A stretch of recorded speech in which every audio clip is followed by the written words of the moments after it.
전국적으로 지역 소멸의 위기감이 높아지고 있습니다. 일단 일자리가 너무 없습니다. 본인의 전공을 살린 직장이 많이 없다 보니까 다들 바깥으로 나가게 되죠. 애가 뭐예요? 10년 이상 몰라가는 거 아닌가 싶어. 현실로 다가온 지방 소멸의 위기. 2018년 한국고용정보원에 따르면 전국 시군구 10곳 중 4곳은 저출산, 고령화로 인한 인구 감소로 소멸 위험에 처했다는 분석 결과가 나왔습니다. 또한 지난 5년간 지방광역시에서는 10만여 명 넘는 청년들이 수도권으로 빠져나갔는데요.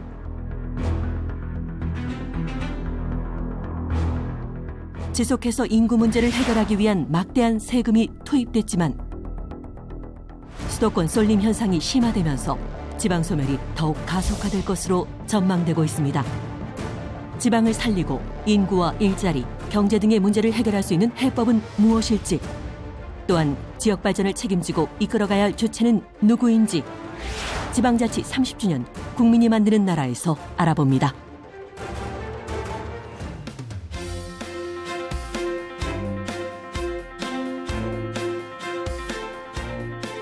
여러분 안녕하십니까? 지방자치 30주년 국민이 만드는 나라 진행을 맡은 아나운서 허유루입니다. 안녕하십니까? 안희성입니다.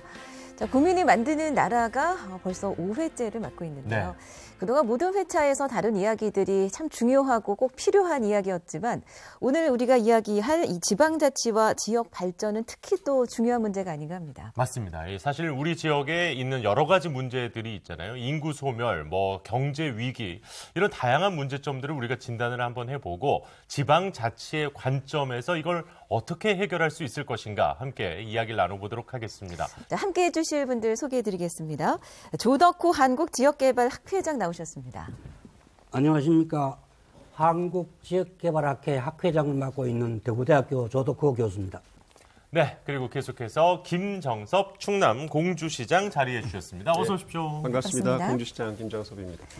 자, 김현호 한국지방행정연구원 선임연구위원 나오셨습니다. 반갑습니다. 예, 반갑습니다. 한국지방행정연구원 김현호입니다. 네, 그리고 변광용 경남 거제시장 자리해 주셨습니다. 어서 오십시오. 네, 반갑습니다. 거제시장 변광용입니다. 네. 자, 오늘 이렇게 네 분과 함께 이야기를 나눠 볼 텐데요. 앞서 우리가 이제 영상에서 보셨습니다마는 우리나라 지방의 위기 정말 심각한 상황이다. 이런 얘기는 참 많습니다. 먼저 우리 조덕호 학회장님께 좀 여쭤보고 싶은데 저희 제작진이 조금 오버한 거 아닌가요? 정말 이렇게 심각한 상황입니까? 어떻습니까? 제가 볼 때는 좀 더 가야 되지 않을까 이런 생각이 그 정도인가요? 예. 차차 말씀을 드리도록 하겠습니다. 그러니까 이게 제작진이 과장을 한 게 아니라 오히려 더 심각하다 이렇게 얘기를 해주셨는데 네. 슬슬 우리가 좀 그 얘기를 해봐야 될 것 같아요. 그렇습니다. 네. 그러면 또 지방 정부를 직접 이끄는 입장에서는 어떻게 느끼시는지 궁금하네요. 위태롭다고 실감하십니까? 예, 지금 지방정부 위기는 이제 인구 감소 위기라고 한마디로 얘기할 수 있겠습니다. 인구 감소로 인해서 지방 소멸까지 말이 나오는데 설마 그럴까 싶을까 생각이 들어도 저희가 10만대 인구인데 1년에 1,500명 가까이 줄고 있거든요. 그러면 일반적인 시민들이 위축된 그런 감정을 가지게 되고 또 활력이 떨어지는 그런 문제가 있어서 이게 지방의 위기라는 것이 결국은 여러 가지 복합돼 있지만 인구 문제로 인해서 활력이 떨어지는 문제, 그로 인해서 기회를 제대로 살리지 못하는 문제, 이런 것이 지금 종합적으로 지방의 위기로 이렇게 나타나지 않는가 그렇게 생각합니다. 자, 그럼 이번에는 또 거제시장께도 한번 여쭤보겠습니다. 같은 의견이십니까? 지방이 좀 소멸 위기에 있다. 어떻게 느끼시는지요? 네, 저희 거제시뿐만 아니고 경남 18개 시군을 보더라도 비슷한 상황인 거죠. 저희 거제시 같은 경우도 인구가 조선업이 호황일 때 한 27만까지 이렇게 가다가 매년 줍니다. 매년 줄면서 지금 24만 2천여 명으로 지난해를 마무리했고요. 경남의 18개 시군들이 거의가 인구가 줍니다. 그럼 그 준 인구들이 어디로 가느냐? 결국은 수도권으로 많이 가게 되는 거죠. 그렇기 때문에 이 인구 감소에 대한 우리 공주시장께서 말씀하신 지방 활력의 위축, 그다음에 점점 이 활력을 잃어가면서 어떤 잠재력도 같이 이렇게 감소돼가는 이런 부분들이 결국은 전국의 어떤 지방자치단체들의 어떤 소멸위기 이런 얘기들이 나오지 않나 그렇게 생각하고 어쨌든 이 지방 소멸에 대한 그리고 인구 감소에 대한 이런 부분들은 국가적 차원에서 지방 정부들과 함께 어떤 대안 마련을 위한 노력을 하고 함께 이 위기들을 극복해 나가려는 그런 노력들이 절대 필요하다 그런 생각을 갖게 됩니다. 네. 그러니까 지역이 위기고 지금 지방 소멸의 어떤 그 현실에 직면해 있다. 이 상황은 모두가 이제 공감을 하는 거 아니겠습니까? 예. 네. 역시 이제 인구 감소가 가장 큰 좀 걱정거리로 지금 지방 정부를 이끌고 계신 분들은 얘기를 하시는 것 같아요. 그래서 그 원인과 해법에 대해서 오늘 이 시간 말씀을 나누어 볼 텐데 네. 보통 이제 방금도 말씀을 해주셨지만 인구 감소를 이야기하셨잖아요. 네. 근데 지방 소멸과 그 출산율 저하는 어떤 관계가 있는 건지 네. 우리 선임 연구위원께 한번 여쭙겠습니다. 지방 소멸하고 출산율 저하는 좀 이렇게 많이 헷갈리고 있는데 사실 관계가 없습니다. 관계가 없고. 관계가 없다고요? 네. 왜냐하면은 저기 지방 소멸 말하자면 그 소멸되는 지역 우리 네. 정부가 작년 10월 18일 날 우리나라가 89개 지역을 선정을 했는데 그 지역들은 수도권 지역이 아니라 대부분 뭐 전남이라든지 경북이라든지 이런 사정이 열악한 지역에 있는데 그 지역들은 출산율이 적어서 지방 소멸이 되는 게 아니라 지금 말씀하신 대로 인구가 빠져나가서 지방 소멸되는 지역이고 오히려 출산율은 뭐 영광, 의성 이런 데가 지방 소멸 지역들이 더 높습니다. 네. 근데 이제 문제는 뭐냐 하면은 출산율이 높음에도 불구하고 다른 지역으로 이제 인구가 빠져나가서 그 지역은 소멸이 일어나고 대신에 이제 수도권 지역, 서울 같은 경우에는 청년이라든지 몰려오니까 밀도가 높아지고 주거 사정이 나빠지고 일자리 사정이 나빠지고 말하자면 결혼도 할 여건도 안 되고 결혼을 설사 하더라도 애를 낳을 형편이 안 되니까 저출산이 되는 거죠.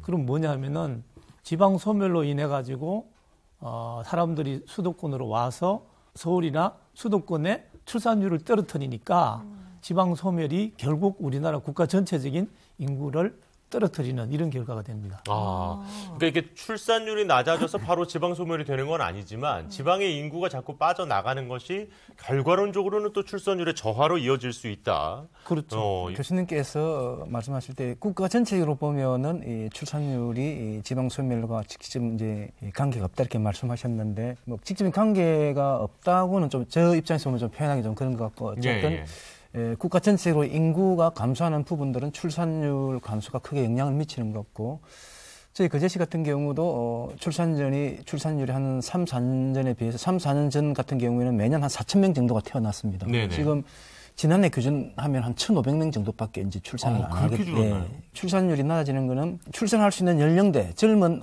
부부들, 신혼부부들이 일자리를 찾아서 다 떠나게 됩니다. 특히 저희들이 분석을 해보니까 이 빠져나간 인구들의 거의 상당수가 20세에서부터 39세 청년기를 말할 수 있는 이분들이 일자리를 찾아서 많이 떠나가게 되는 겁니다. 네. 그렇게 되다 보면은 이 지역에서의 미래라든지 희망 그리고 아이들을 낳고 지역에서 일자리를 찾고 생활을 할 수 있어야 되는데 그런 여건이 안 되다 보니까 그런 데 대한 어떤 대안이라든지 정책적인 이런 비전을 제시하지를 못하면은 계속 이런 속도는 가속화되면서 지방은 더욱더 위축될 수밖에 없다.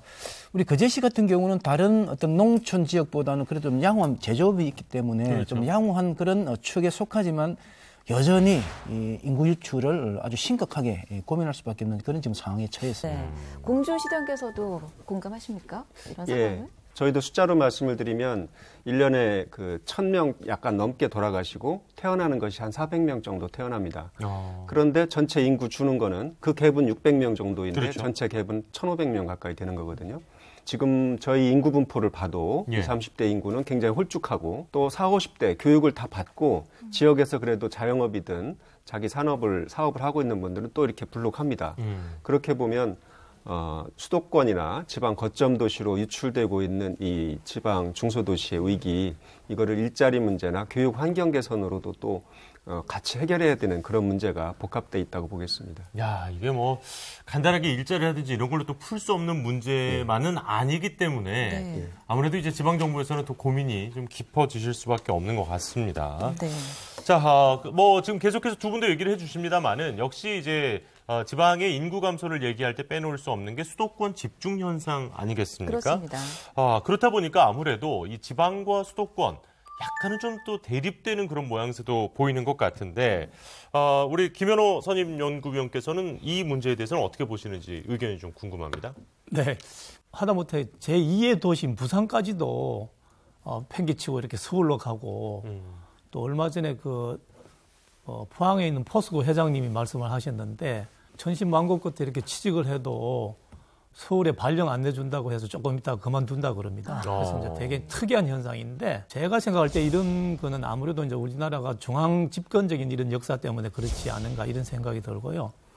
참고로 이제 미국 같은 데는 50개 주가 있는데 50개 주 중에서 38개 주가 정치 수도하고 경제 수도가 각 주 안에서 도시가 나눠져 가지고 있습니다. 예를 들어서 캘리포니아 같으면은 이제 경제 수도는 LA지만은 정치 수도는 세크라멘토고 또 시카고 같으면은 일리노이주 같으면은 경제 수도는 시카고지만은 정치 수도는 또 다른 블루밍턴이고 이런 식으로 38개가 나눠져가 있는데 우리나라는 이게 서울이 정치 수도이자 지금 경제 수도고 뭐 이런 식으로 되어 있다 보니까 얼마 전에 우리나라 미국 대사를 지냈던 그레고리 앤더슨에 의하면은 그야말로 이게 서울 수도권이 블랙홀이 돼가지고 모든 걸 빨아들이는 그래서 이제 불가피하게 우리로 보면은 수도권하고 비수도권이 이렇게 좀 대립적인 뭐 이런 현상을 나타나고 있는 것 같습니다. 네.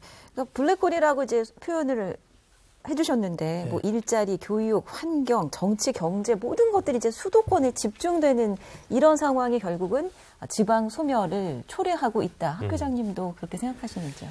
예, 저도 진짜로 동감합니다만 문제는 이제 우리가 이제 지방 소멸, 인구 소멸을 넘어서서 희망 소멸 시대가 됐다는 겁니다. 농촌 지역이, 중소도시 지역이.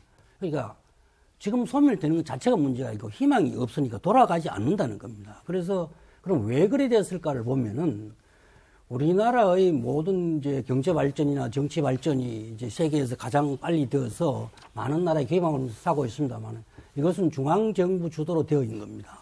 그래서 뭐 좋은 측면이 있습니다만 반면에 거기에는 중소도시와 지방 농어촌들의 희생 위에 있는 겁니다.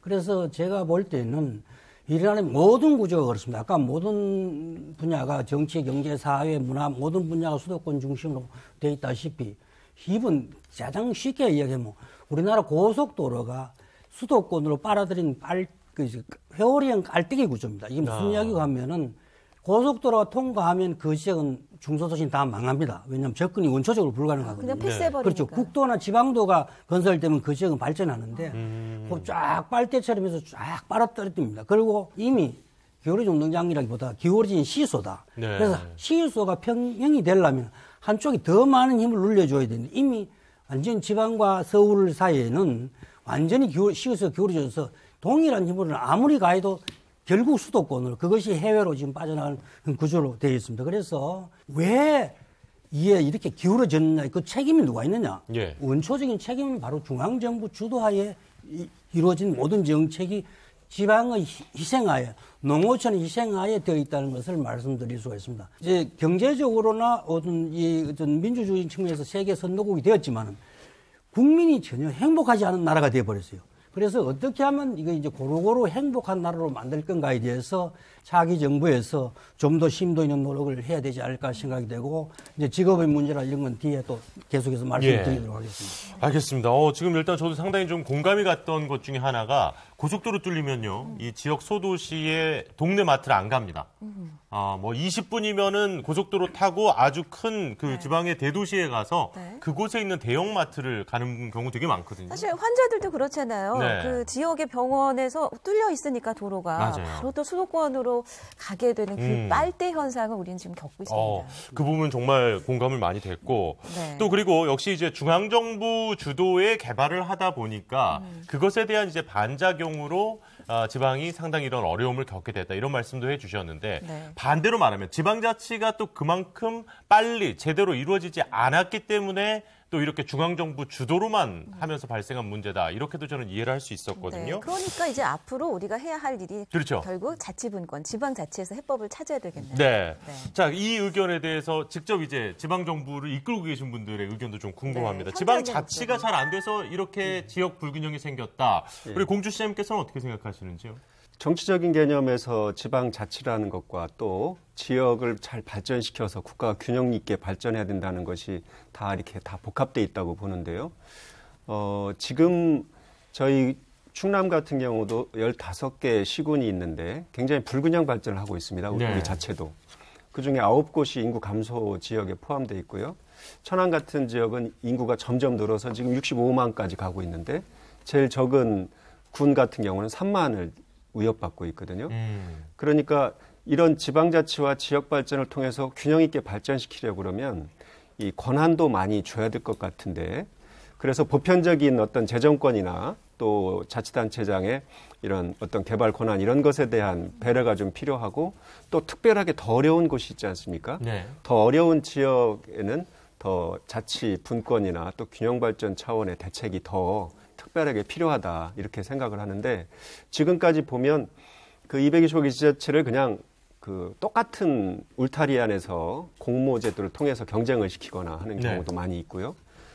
개별 특성에 맞춘 그런 어떤 권한 부여라든지 이런 것이 부족했다 많이 그렇게 생각을 하고 있습니다. 새로운 대통령이 탄생하는데 더 강력한 자치분권 또 국가균형발전 정책이 있지 않고는 이런 얘기를 내년 1년 후에도 또 하고 있을 것이다. 저는 그런 생각이 좀 듭니다. 자, 그럼 계속해서 거제시의 입장도 좀 한번 들어보고 싶은데요. 시장님 보시기에도 그러니까 역시 지방자치의 권한이 좀 더 필요하다 이렇게 느끼십니까? 어떠십니까? 수도권 집중 부분이 나오는데 이런 부분들은 어떤 정부 차원에서 어떤 수도권 집중을 완화할 수 있는 보다 적극적인 어떤 정책들을 시행을 한과 동시에 그러면은 아까 말씀하신 것처럼 그러면 지방자치단체는 정부에서 하는 것들을 가만히 지켜만 보고 그 과실만 따먹으려고 기다리고만 있어야 되느냐 이런 부분도 아니거든요. 그래서 그러면 지방정부에서는 나름대로 지역 특성을 잘 살려서 적극적으로 이 지역 발전을 도모할 수 있는 이런 다양한 아이디어라든지 아이템이라든지 이런 노력들을 같이 동시에 병행을 했을 때만이 이런 부분들이 일정 정도 해결이 될 수가 있다. 이게 지방정부 너그가 잘못해서 이렇게 된 것 아니냐. 그러니까 너그 자체 역량으로 위기를 극복해라. 너 자체 역량으로 어떤 위기에 대한 대응을 해라. 이렇게만 맡겨놔서는 바람직한 해법이 나오기가 좀 어렵다. 그래서 수도권 집중을 완화시킬 수 있는 정부의 강한 정책과 함께 각 지방 정부들의 나름대로 경쟁력을 가질 수 있는 이런 지원이라든지 이런 부분들이 동시에 좀 이루어져야 결국 그건 지방자치분권의 강화 행태로 나타나겠죠. 그렇죠. 어떤 지방 재정이라든지 아니면은 뭐 권한이라든지 이런 부분들의 이 강화된 행태로 나타나면서 이런 부분들이 같이 좀 상승작용을 할 수 있을 때에 지금 얘기되고 있는 지방의 소멸 부분 이런 부분들도 좀 바람직한 방향으로 해법이 찾아지실지 않을까 그렇게 생각합니다. 네. 결국은 자치분권에서 해법을 찾아주셨네요. 그렇죠. 네. 예. 공주시장님께서도 같은 의견이신가요? 자치분권에서 해법을 찾을 수 있을까요? 이제 주민들의 영향도 굉장히 커졌습니다.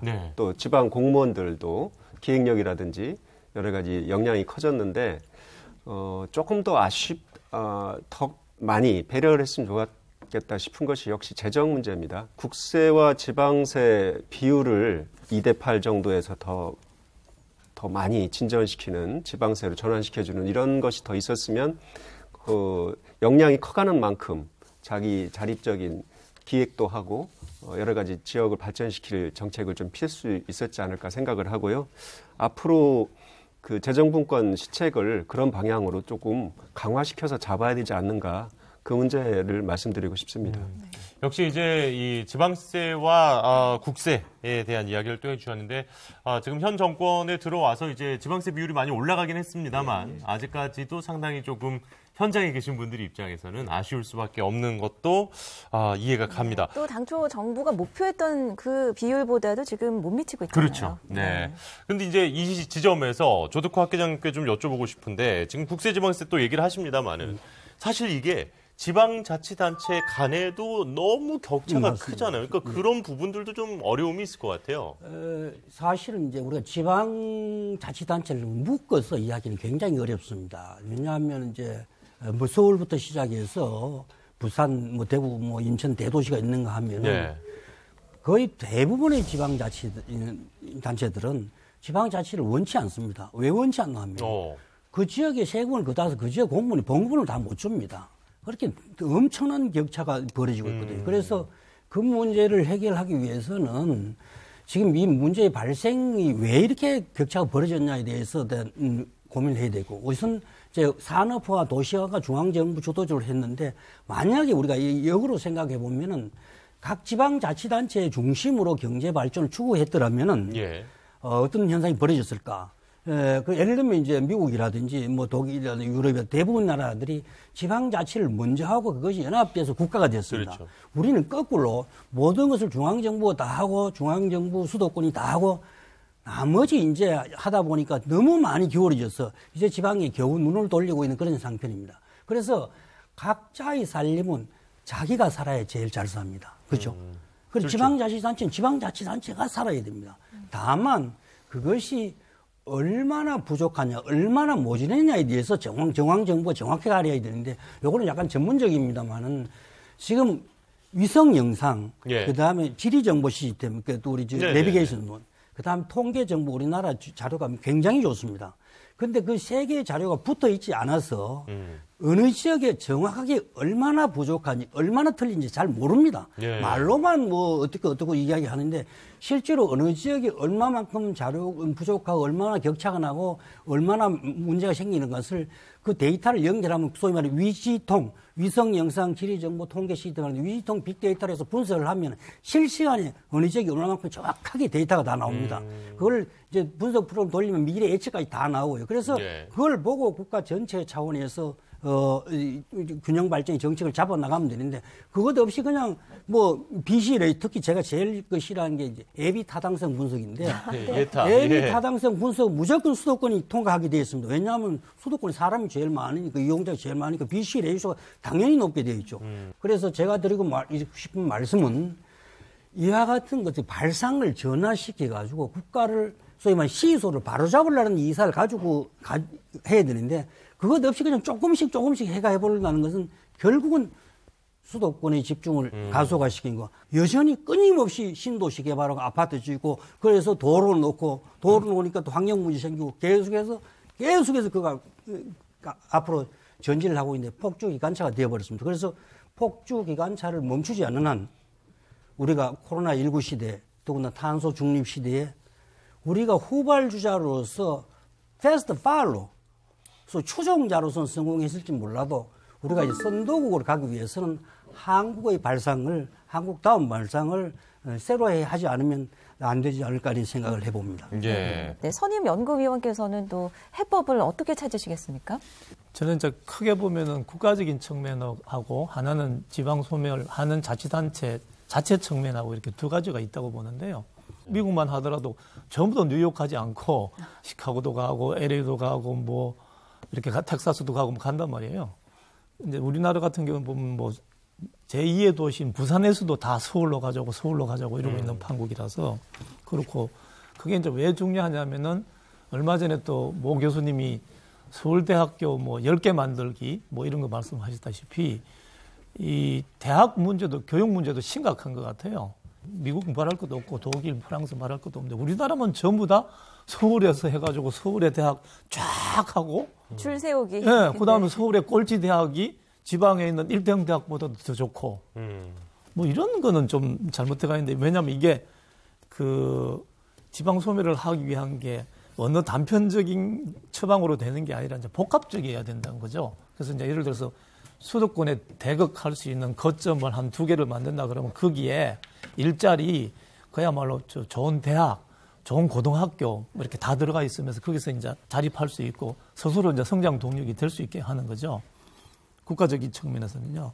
그다음에 이제 소멸 지역 자체 측면에서는 아까 뭐 데이터 말씀하셨는데 이런 걸 잘 분석해가지고 자기 이제 지역에 맞는 특화 전략을 세워야 되는데, 특화 전략이 아까 이제 거시적인 국가 전략하고 별개로 되는 게 아니라 그게 이제 병행되면서 같이 이렇게 보완하는 이런 시스템으로 이제 우선 가야 된다는 생각이 들고요. 또 하나는 문화적인 인프라, 이런 DNA가 다 서울지향적이고 뭐 1등 대학 이런 거에서 좀 바꿔야 될 것 같아요. 바꾸면서 다 더불어 사는 문화라든지 이런 것도 이제 복합적으로 하면서 꼭 서울만 살아야 될 게 아니라 또 뭐 다른 데서 어떤 터 잡고 살더라도 다 같이 이렇게 되는, 말하자면 그 DNA에 있는 이 잘못된 이런 것도 뭐 여러 가지 이런 그 처방이 필요하겠지만은 그런 것도 같이 병행해서 해야 지방 소멸 문제가 이렇게 해결될 수 있다, 이렇게 생각을 하고 있습니다. 네, 그 해법 중에 이제 말씀해 주신 게 이제 지역 거점을 육성을 해야 된다. 그렇죠. 그렇다면 지금 현재 우리나라에서의 이 지역 발전은 어느 정도 잘 이루어지고 있는지 지금 또 현직에 계신 분들, 우리 시장님들께 좀 여쭤봐야 될 것 같습니다. 역시 예산 문제도 좀 고민스러우실 것 같기도 한데요. 먼저 우리 변광용 거제시장께 조금 여쭤보겠습니다. 지금 어떻게 우리나라의 지역 발전, 지역 개발 좀 원활하게 이루어지고 있다고 보십니까? 어떻습니까? 우리 김현호 선임연구원님께서 말씀하신 부분들 중에 잠깐 언급을 해보면은 이제 수도권과 부근간은 어떤 거점을 육성할 필요가 있다, 이렇게 말씀을 이제 하셨는데 상당히 공감을 하는 부분들이고요. 저희 부산, 울산, 경남 지금 메가시티 지금 계획을 좀 추진을 하고 있습니다. 가덕 신공항 개통을 대비해서 부울경 지역을 하나의 수도권과 맞먹을 수 있는 어떤 거점 도시로 육성시키자, 이렇게 이제 구상을 하고 있는데, 역시 제일 크게 걸림돌로 작용하는 게 우리 교수님께서 아까 말씀하신 예타 문제입니다. 예타. 예. 실제 저희들이 대행 인프라 사업이라든지 그다음에 지역 발전을 가져올 수 있는 이런 큰 사업들을 하려면은 기획재정부의 예타를 통과해야 가능한 겁니다. 그런데 실제 예타 통과가 어렵습니다. 네. 예비 타당성 조사. 예. 인구들이 계속 빠져나가고 사람들이 찾아오지 않고 이런 객관적인 지표를 가지고 예비 타당성 조사를 하는데 그게 나올 수가 없거든요. 최근에 발표된 그 남부 내륙철도 김천에서 거제까지 연결되는 KTX 같은 경우도 아마 문재인 대통령께서 예비 타당성 조사 면제를 하지 않았다면 아마 이게 계획으로 입안되지 못했을 겁니다. 네. 김천에서 서부 경남을 해서 거제까지 가는 KTX가 비시 분석을 하면 비시 분석 안 나오거든요. 그러면 그 철도는 놓여질 수가 없습니다. 근데 지금 그 KTX를 통해서 이 서부 경남 그리고 동남권, 부산, 그다음에 통영, 거제, 고성 이런 동남권들의 발전 기대, 이런 부분들이 상당히 지금 커지고 그 현실화될 가능성이 많거든요. 그래서 정부 차원에서는 지방 소멸이라든지 그다음에 여러 가지 지방의 어떤 쇠퇴해가는 이런 부분들에 대한 고민을 하고 있다면은 그런 거점을 정부 차원에서 좀 집중적으로 지원함과 동시에 지역의 어떤 그런 성장 동력이 될 수 있는 대행 인프라든지 SOC 사업 이런 부분들에 있어서는 과감하게 예타 면제 제도를 통해서 좀 지방에 좀 활력을 넣어줄 수 있는 이런 부분들이 필요하다, 이런 부분들을 좀 이렇게 강조하고 싶고요. 어쨌든 현장에 직접 형정을 해보면은 이 지방의 한계가 우리가 말로서 이렇게 설명하기보다 더 큰 한계들이 많다.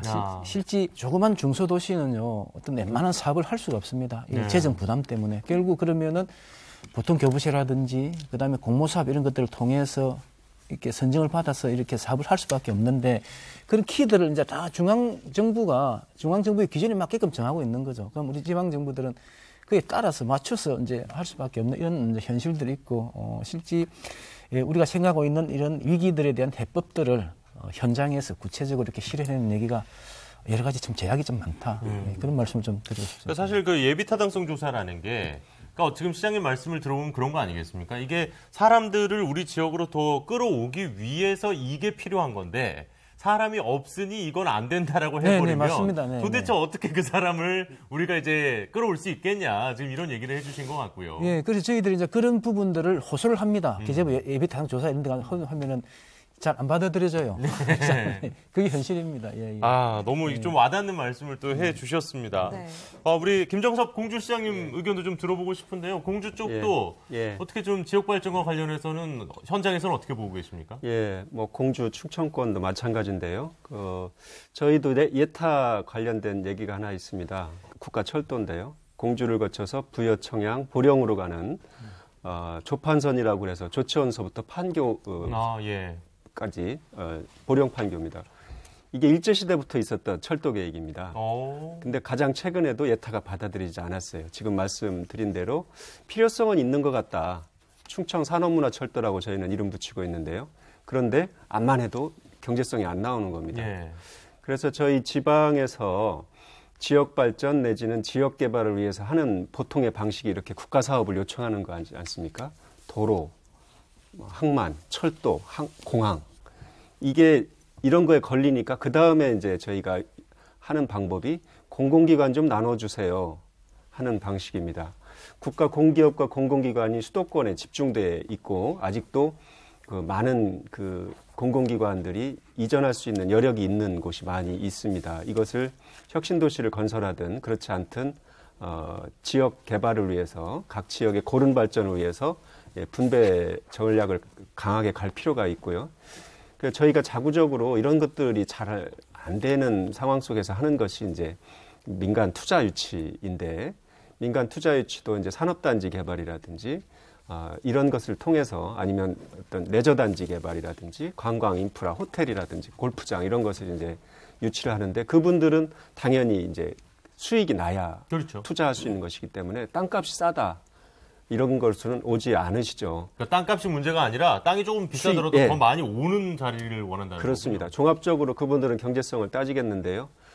지역은 확실히 땅도 넓고 땅값이 쌉니다. 네. 개발 비용은 덜 들지만 그걸 회수해가는 시간이 많이 걸리기 때문에 민간 투자 유치도 쉽지 않아서 요즘은 이제 SPC 네. 특수목적법인을 만들어서 공공기관과 그 민간 투자가들하고 같이 하는 일들도 하고 저희도 일반 산업단지도 그렇게 만들어서 성공시키고 있는데 공공기관 2차 지방 이전이 아마 큰 이슈가 될 것으로 보고 이번 선거 과정에서도 대통령 선거든 각 시도지사 선거에서든 많이 나올 것으로 보이는데 예를 들면 저희 같은 경우 저희 한 개 면 단위에 한 6천 명을 세종시에 떼주면서 세종시가 10년 전에 출범을 했거든요. 예. 그러면 세종시가 행정중심 복합도시로 커갈 때 공주시 땅을 일부 활용해도 되거든요. 어차피 붙어 있고 그렇죠. 유휴용지가 있고 그래서 저는 그 행정수도권이라는 개념을 씁니다. 행정수도가 세종시를 중심으로 행정수도가 완성돼 가면 그 서울의 수도권의 문제를 안고 키울 것이 아니고 예. 미리부터 행정수도권 개념으로 이렇게 기관과 자원과 편의시설을 나누어 배치하는 방식으로 미리부터 하면 행정수도가 수도권의 문제를 안지 않고 커갈 수 있지 않겠는가. 이건 저희 나름의 이제 지역개발 전략인 거죠. 그래서 공주시도 행정 수도권 개념에 넣어서 이렇게 균형 있는 배치에 좀 그림에 넣어달라. 이런 식으로 자구적인 노력을 하고 있다는 말씀을 드리겠습니다. 그러니까 일단은 부울경 메가시티 사업과 관련해서 지금 거제시장께서 얘기해 주셨고 또 공주시장님께서는 여기 행정수도가 워낙 이제 세종을 중심으로 성장을 하고 있기 때문에 근데 이 역시도 어떻게 보면 이제 결국 문제는 이걸 이렇게 할 수 있는 힘 그리고 그 사업 같은 걸 추진할 수 있는 돈 쉽게 말해서 권한과 예산 이 두 개의 문제 아니겠습니까? 예. 그러니까 그 부분에 관련해서 우리 현장에 계신 분들의 이야기 조금만 더 들어보고 또 학자들의 관점에서 보는 이 부분에 대한 이야기도 좀 해보죠.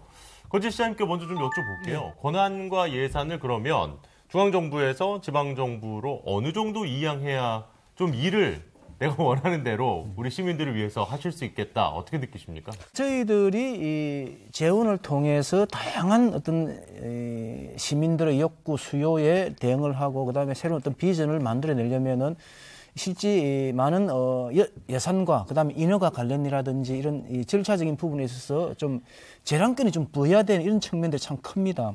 그런데 실제 일단 예산 재원 부분만 보더라도 저희들이 중앙정부에서 이렇게 지원을 받을 수 있는 뭐 교통급유소라든지 특별교부세 이런 것들을 통해서 뭐 충당할 수밖에 없는 이런 이제 구조고, 그다음에 실제 기초단체 같은 경우는 대행 사업들을 할 수 있는 이런 어떤 그 권한들이 상당히 조금 적습니다. 광역으로 또 많이 이양되어 있는 부분들이 있고 또 정부가 또 많이 지고 있는 이런 부분들. 그래서 차제에 자치분권을 좀 강화하고 지방정부의 경쟁력을 키우기 위한 이런 측면에서라면은 좀 더 권한과 그리고 권한을 준과 동시에 책임을 강화시키면 저는 된다고 봅니다. 그래서 권한을 크게 주면서 또 그에 다른 책임도 이렇게 강화시키는 측면에서 어떤 지방정부의 권한들을 좀 크게 이양시켜주는 이런 과감한 결단들이 좀 정부 차원에서 이제 필요하다 이렇게 봐지고요. 그다음에 예산 부분 같은 경우도 제가 이제 신뢰를 이제 좀 말씀을 드리면은 네네. 저희 시에서 나름대로 사업 제안을 합니다. 그래서 중앙정부를 찾아가서 이렇게 제안을 하고 이렇게 하면은 중앙정부 관료들의 보편적인 대답이 어떤 거냐면은 형평성 차원에서 예를 들어서 거제시만 이렇게 해줄 수가 없다 이런 말씀들 하거든요. 그러니까 사업의 내용이라든지 뭐 타당성 괜찮다 이런 부분들을 보는 게 아니고 전국에 243개 기초자치단체가 다 있는데 그러면 거제시만 이렇게 해서 우리가 정부에서 지원을 해주고 이렇게 그러면 하면은 바로 옆에 계시는 공주시장님이 서운해하시니까 그런 이제 지원해 줄 수 없다. 이런 그런 거 논리다 아니겠어요? 보니까 이제 정부 차원에서는 그냥 딱 정해진 대로 일괄적으로 그 지방 정부에 줄 수 있는 이런 부분들이 있으면 그 기준을 맞는 것들은 그냥 나눠주는 식으로 하지. 특정 지방 정부에서 우리가 이 사업을 내서 성공시키겠다. 그래서 지역을 발전시키겠다 해서 좋은 아이디어들을 이렇게 제안을 하면은 그게 받아들여지기가 상당히 힘들고 거기에 예산을 지원해주기가 상당히 좀 힘든 이런 구조가 되어 있습니다. 네. 그래서 앞으로 이런 구조도 이렇게 좀 이 지방과 정부, 중앙 정부와 지방 정부의 관계에 있어서 조금 유연하게 이렇게 대처를 할 수 있는 이런 부분들도 좀 법적 제도적으로 좀 보완될 필요가 있다. 그래야 지방 정부에서 나름 좀 독립성도 이렇게 가지면서 어떤 발전 전략을 추구할 수가 있는데 지금 지방 정부의 발전 전략들은 결국 중앙 정부의 틀 아래 매여 있을 수밖에 없습니다. 그러면 전국이 똑같은 유행, 똑같은 사업을 할 수밖에 없는 이런 구조고 그러면은 아까 늘 이렇게 말씀해 보셨던 이런 지방이 소멸되고 지방이 어려움을 겪는 이런 부분들에 대한 어떤 획기적인 발전 전략이라든지 아주 신선한 어떤 이런 전략들이 좀 나오기가 좀 어려운 그런 구조다. 저희들은 그렇게 보고 있습니다. 예. 항상 이게 지방 정부에서 해주시는 말씀을 들어보면 권한과 예산이 맞아요. 이양돼야 한다. 네. 좀 더 분산돼야 된다. 이런 말씀을 늘 강조를 해주시는데요. 그렇죠. 우리 지역의 좀 발전을 위해서 사업에 대한 고민을 해야 되는데 이것보다도 차라리 중앙정부에 가서 어떻게 하면 그 예산을 타올까의 노력을 들인다는 게 너무나도 현실적이면서도 한편으로는 조금 안타까운 마음도 분명히 들었습니다. 그러니까 그 역량과 에너지가 어떻게 보면 낭비되고 있는 거죠. 맞아요. 네. 예. 자, 이제 우리 또 현장에 계신 분들의 이야기를 쭉 들어봤으니까 이분들의 얘기에 대한 또 이 학자적인 관점에서 우리 학회장님과 우리 김현우 선임연구원 두 분의 이야기를 조금 청해봤으면 해요. 네. 우리가 이제 지방과 중앙을 대립적으로보다도 역할 분담 쪽으로 좀 하는 게 좋겠다. 그럼 어떻게 역할을 분담할 것이냐에 대해서 대안을 중심으로 말씀드리겠습니다. 디지털 재전환 시대가 오면서 수도권과 서울은 이제 국제도시로 가라는 겁니다. 역할을. 국제적인 역할을 가고, 국제도시로 가고, 그 다음에 이제 아까 뭐 메가시티 나왔습니다만은 저희 이제 이건 뭐 제 이야기가 우리 학회에서 늘 하는 이야기인데 333 남북권 균형 발전 정책을 펴야 된다. 이게 무슨 말씀인가 하면은 그러니까 지역 세 군데 부울경, 그 다음에 전라남북도, 그 다음에 경상남북도 세 개의 지역에 부울경은 물류도시로 묶어서 사는 발전을 만들고, 그 다음에 전라남북도와 충청남도 이제 새만금을 포함해서는 그린 뉴딜 쪽으로 해서 국가 틀을 짜고, 그 다음에 대구 경북을 중심으로 해서 강원 남부로 해서 디지털 뉴딜 짜고, 남는 거는 강원도와 제주도가 남는데 그것은 이제 국민의 휴양 도시로 해서 크게 짜서 세종시를 시소의 중심축으로 해서 하나는 국제 도시를 하는 날개, 한자는 국내 균형 발전하는 날개를 해서 균형을 잡는 그런 정책을 펴 나가야 되고요. 그 다음에 또 하나 말씀드릴 수 있는 것은 구독 농어촌 지원법을 말씀드립니다. 지금 이제 농촌에 가면 빈집과 빈 토지가 많이 있습니다, 지금. 그러고 뭐 이거 제 이야기 같습니다. 저희 팀에서 만든 것이 농지연금, 주택연금입니다.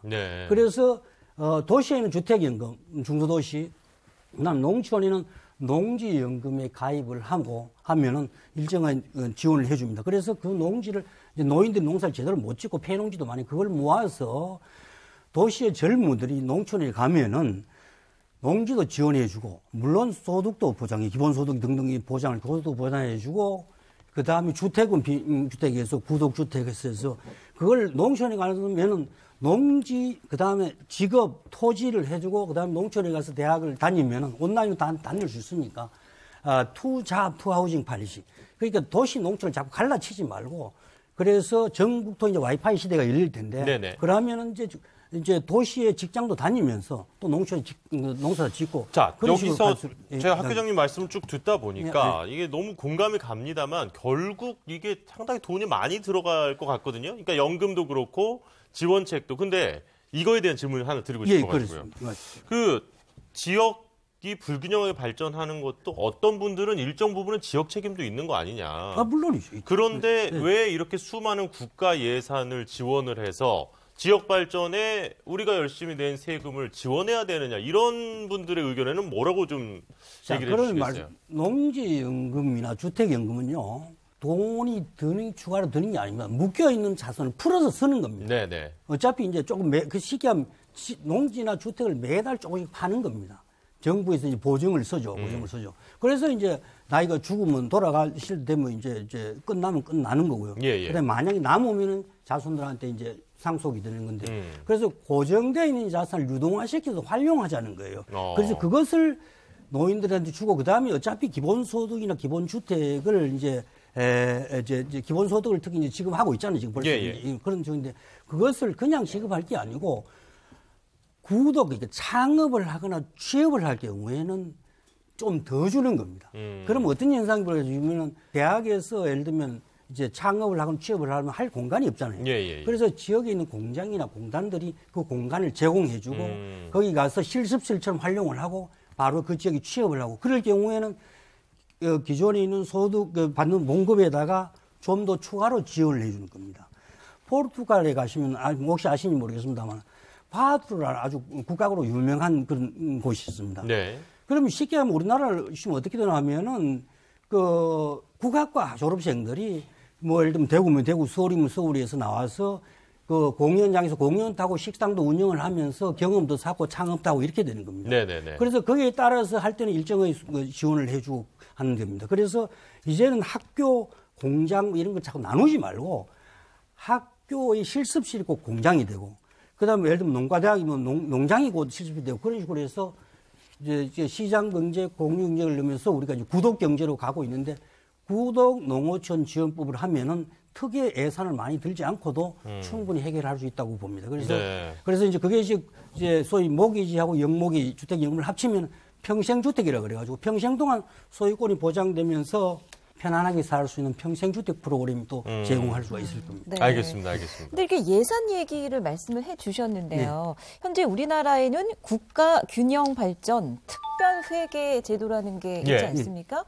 이 회계가 지역 발전을 위한 예산으로 알고 있는데요. 연구위원님 한번 설명 부탁드릴까요? 네. 지금 한 20년 가까이 이렇게 정확하게는 2003년도부터 국가균형발전 특별회계를 도입했는데요. 이건 뭐냐면은 불균형 발전이 너무 심하니까 사후적으로 불균형 발전을 이렇게 좀 개선을 하자 하는 처방적 차원에서 돈을 한 10조 정도 됩니다. 매년 10조 정도 모아가지고 이렇게 우리 지금 한 20년 가까이 되니까 200조 가까이를 이렇게 썼어요. 썼는데 이제 참여정부 때부터 만들어가지고 이게 불균형을 치유하기 위한 차원에서 돈을 마련한 돈이라고 보시면 되겠습니다. 그러면 이 국가균형발전 특별회계 이거는 지금 우리 연구위원께서 보시기에 좀 제대로 기능을 하고 있다고 보십니까? 일정 부분은 뭐 기여도 많이 했고 또 일정 부분은 한계도 많은데 그 한계 중에 하나는 그런 겁니다. 이제 특별한 취지를 위해서 만들었다 그러면은 많이 뒤처지는 저발전 지역들, 낙후 지역들을 중점적으로 지원해야 되는데 그게 여러 가지 정치적인 문제 때문에 이제 그렇지가 않아요. 예를 들어서 뭐 서울도 지원하고 서울 중에서도 뭐 서초구도 지원이 되고 있고 그렇습니다. 실질적으로 돈을 보면은 그래서 이제 그런 문제는 앞으로 이제 개선돼야 될 문제고 제가 생각하기에는 그 개선이 된다 그러면은 그 회계 규모는 더 키워도 상관이 없다 이런 잘만 쓰인다면 잘만 쓰인다면 특히 이제 저발전 지역에 대한 집중적으로 지원이 된다면 학교장님께서 이 얘기 딱 들으시더니 좀 하실 얘기 있으신 것 같아요. 예, 그렇습니다. 김연호 선임 연구위원께서 잘 말씀을 해주셨는데 균특회계 우리가 얼른 생각하기에는 지방 균형 발전을 위해서 쓰인다 이렇게 생각할 수 있을지 모르겠습니다. 예, 저도 예. 그렇게 생각을 했었는데요. 분명하게 말씀드릴 수 있는 것은 균형 발전 그 군특 회계, 특별 회계가 균형 발전하고는 별로 관계없는 전국적으로 나눠서 인구 많은 쪽에 많이 가는 그것이 현실입니다. 오히려 말씀을 들어보니까 지역 발전을 위한 예산이었는데 그러니까요. 오히려 부익부 현상이 더 키워졌네요. 맞아요. 어쨌든 그 조금 지금 현장에 계신 우리 두 시장님들께서는 이 균특 회계가 좀 직접적으로 공주시나 거제시 도움을 좀 받으셨어요? 어떠셨어요? 예, 저희는 많은 도움을 받고 있습니다. 그래요? 충남에 15개 시군이 있는데 저희 이제 어쨌든 낙후도를 개선하기 위해서 하는 것 아니겠습니까? 저희 이제 복지시설이나 또 이런 문화시설, 관광을 유인하기 위한 이런 시설에 저희가 도전을 해서 그걸 컨설팅을 받아가면서 예산을 받아서 하는데 저희가 성장 촉진 지역에도 들어있고 또 인구 감소 지역에도 들어있어서 이런 전체적으로 보면 균형 발전 예산을 지원받는 대상이 되긴 하는데 예. 이것도 그 나름 안에서 또 역량을 가지고 그 경쟁을 해야 되기 때문에 보장돼 있는 건 또 아닙니다. 그래요. 그렇게 보면 개별 지역의 특성, 그 개별 지역의 낙후도가 과연 무엇인지에 대한 데이터를 가지고 이 지역은 복지시설, 문화시설, 관광시설 아니면 체육 뭐 이렇게 어떤 정확한 데이터를 가지고 그런 분야의 역량을 개발해서 공모를 해봐라. 이런 식으로 해서 좀 더 그런 역량을 좀 끌어주는 것이 좀 필요하다 생각이 들고요. 어쨌든 저는 균형발전 특별휴게라는 거는 지방이 워낙 빈사 상태니까 여기에 영양제도 놔주고 그 링거액도 놔주고 해야 되는 그런 차원이기 때문에 조금 더 강화해야 될 필요가 있다 생각을 하고 있습니다. 그러니까 역시 지역 특성을 좀 잘 살리려면 그 지역에 계신 분들이 지역 전문가 아니겠습니까? 예. 사실 그러면 거제 시장님께는 약간은 비슷하지만 좀 다른 질문을 드리고 싶습니다. 뭐 저도 정말 거제 바닷가 정말 아름답잖아요. 뭐 몽돌 해수욕장도 있고 뭐 구조로 해수욕장도 있고 정말 좋은 해안들이 많은데 이것만 갖고는 조금 어려운 점이 있는 겁니까? 그러니까 자연 경관들이 있는 곳들은 그걸 잘 개발하면 좀 지역 발전이 많이 되지 않을까요? 네, 잠재적인 이 발전 부분에 대한 기대는 그리고 희망은 크죠. 네. 그렇지만 이제 이런 것들을 하나하나 이 구슬을 깨어 나가는 과정은 또 다른 이제 부분들이고 여러 가지 이 예산이라든지 인력이라든지 뭐 전략 이런 부분 좀 필요한 부분들인데 아까 우리 공주시장께서도 말씀하셨는데 다양한 민자 유치라든지 이런 부분들을 통해서 지역의 잠재된 어떤 그런 역량들을 키우려고 노력을 많이 하고 있습니다. 근데 실제 이런 부분들이 여러 가지 재정적인 한계 때문에 참 어려움을 많이 겪고 있고 그리고 관광도시로 나가든 아니면 새로운 지역 차원에서 일자리를 만들든 이 소요되는 이 재원에 대한 부분들은 실제 이 정부의 지원 이런 부분이 없이는 현재 상황에서는 하기가 좀 어려운 상황입니다. 네. 그래서 어떻게든 정부 지원을 받고 거기에 지방정부 차원에서 매칭을 하고 이런 형태로 해서 재원을 마련해 나가고 이제 이런 부분들인데 다양한 우수한 자원들 이런 부분들을 개발하기 위한 노력들을 아마 전국에 있는 지방정부들이 다 하고 있을 겁니다. 그렇지만 쉽게 성과를 내기 이제 어려운 부분들이 아마 그런데 그 과정에서 필요로 되는 어떤 재원 마련 부분들, 그다음에 실제 민자 유치도 아시다시피 상당히 까다로운 과정들이 있기 때문에 참 쉽지 않은 측면들이 많이 있습니다. 그렇지만 어쨌든 지방 정부 이런 노력들이 좀 결실을 볼 수 있게끔 정부 차원에서 법적 제도적으로 그리고 재정적으로 좀 제대로 잘 지원할 수 있는 이런 방법들을 찾아가는 그런 과정들이 앞으로 필요하다. 그런 생각을 좀 해봅니다. 네. 우리가 오늘 이제 인구 감소, 인구 절벽, 그리고 지방의 소멸 이런 것들에 대한 이야기를 쭉 나누어 봤는데요. 와, 너무 열띤 얘기를 나누다 보니까 시간이 정말 많이 어느새 이렇게 흘러버렸습니다. 자, 이제 두 분은 잠시 후 2부에서도 또 말씀을 나눌 시간이 조금 더 있을 것 같아서 2부 때 또 이야기를 좀 청해 들어보도록 하고요. 오늘 또 이렇게 지방정부 가장 최일선에서 우리 함께 하시는 모든 국민들을 위해서 노력해 주시는 두 분 지방정부 수장이 나와주셨는데 계속해서 우리 공주시와 거제시에서도 좋은 시정 펼쳐주시기를 저희도 응원하면서 지켜보겠습니다. 시간 내주셔서 고맙습니다. 고맙습니다. 네, 자 저희는 1부 여기서 이제 마무리를 하고요. 잠시 후 2부에서 계속해서 우리 자치분권 그리고 지방정부와 관한 이야기 나눠보도록 하겠습니다. 2부에서는 지방자치로 잘 살 수 있나요? 라는 주제로 찾아뵙겠습니다. 네, 잠시 후에 다시 인사드리죠. 고맙습니다.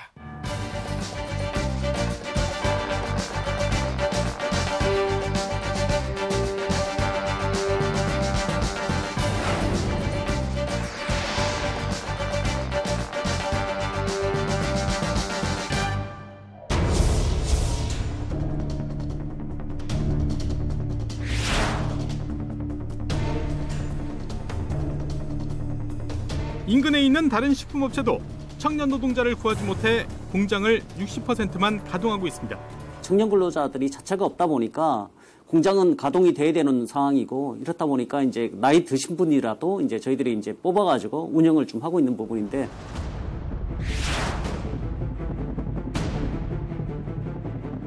우리는 전기세도 뭐 올테면 내년 못 내니 이러는데 완전히 여기가 죽임 길 정도가 가면은 무서울 정도입니다. 지역의 상권은 물론 거리의 젊은이들을 참 이거 볼 수 없다 하는 것이 안타깝고.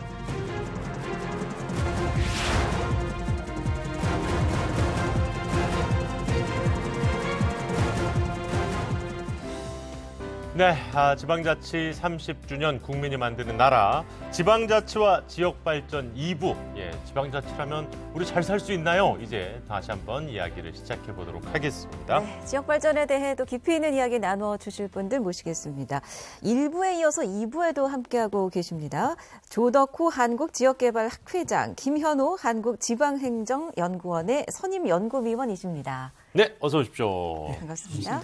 자, 그리고 이강덕 경북 포항시장님께서 자리해 주셨습니다. 어서 오십시오. 네, 반갑습니다. 네, 그리고 이재현 인천 서구청장 함께 하겠습니다. 어서 오십시오. 네, 반갑습니다. 네. 자, 이제 이분들과 함께 또 계속해서 지방자치, 그리고 지방자치와 우리 지역 경제에 대한 이야기들 나눠보도록 하겠습니다. 지방자치에 대해서 좀 부정적인 생각을 가지신 분들은 이런 말씀을 종종 하실 때가 있어요. 지방자치가 밥 먹여주는 거냐?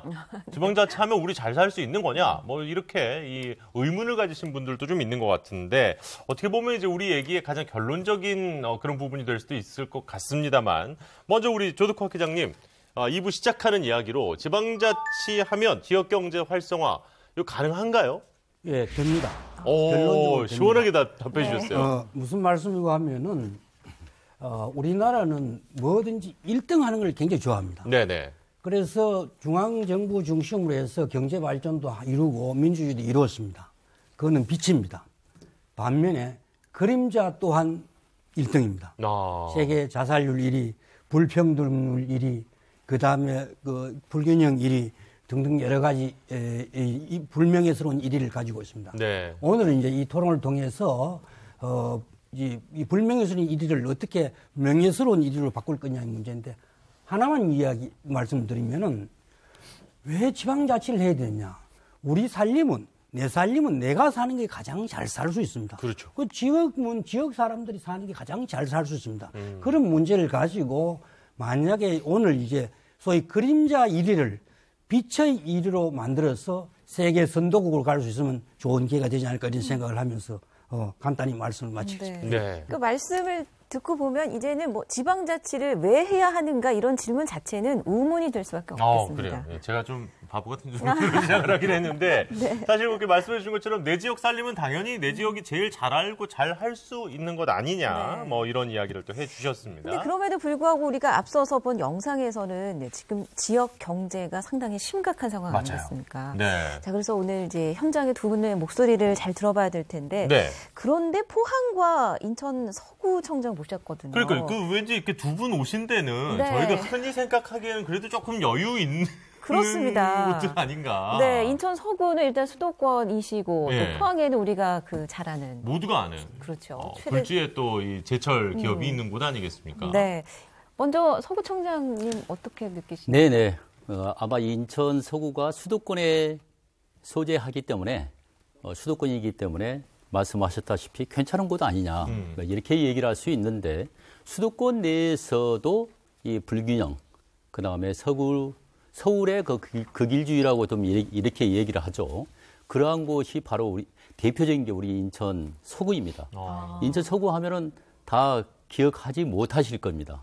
하지만 수도권에 있는 쓰레기가 어디로 가나 하면은 그래도 좀 기억하실 분이 있어요. 네. 그래서 수도권의 그 쓰레기 문제가 지역 경제와 지역 발전에 이 걸림돌이 되고 있다라고 단적으로 좀 말씀을 좀 한 가지 드리고 싶어요. 네. 이 쓰레기 문제로 인해서 우리 지역은 점점 더 땅은 있는데 각종 우리 쓰레기뿐만이 아니라 악취, 미세먼지, 우리나라에서 온갖 환경 이슈는 우리 인천 서구에 자리하고 있습니다. 네. 그다음에 우리 또 소상공인과 중소기업들이 또 3만 개 이상이나 되는데 네네.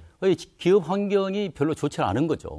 이거 이제 지역 발전을 하는데 이제 걸림돌이 되는데 이것뿐만이 아닙니다. 이 도심이 이루어지려고 하면은 제대로 발전을 하려고 하면은 환경은 기본이고 이 교통 인프라에 있어서도 가장 뒤떨어진 곳이 또 우리 서구입니다. 그래요? 인천 서구요. 예. 제가 또 환경 전문가라고 해서 이제 자치단체장을 맡아서 네. 이 문제를 해결해 보고자 제가 또 나서서 해보려고 하는데 즉 오늘의 주제인 제가 한계가 있더라는 것입니다.